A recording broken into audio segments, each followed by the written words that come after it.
This free tutorial, we're going to help you on how to view the NHL box summary score. If this helped, drop a like, share the video, and subscribe for more. Open up the NHL application on your smartphone device, and then go to the bottom right hand screen or the bottom left hand screen, and click the second option, Scores. Now, in order to view the NHL box summary score, basically you want to locate an NHL game you would like to view, and then once you have it open up and loaded, you want to click on one of the games.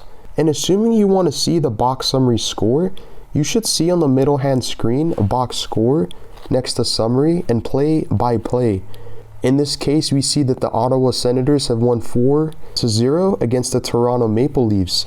And if you were to scroll down, you can see the roster of each team, or to access the box score specifically, you have different options under game reports. You have game summary, face-off summary, time on ice, event summary, roster, etc., completely for free.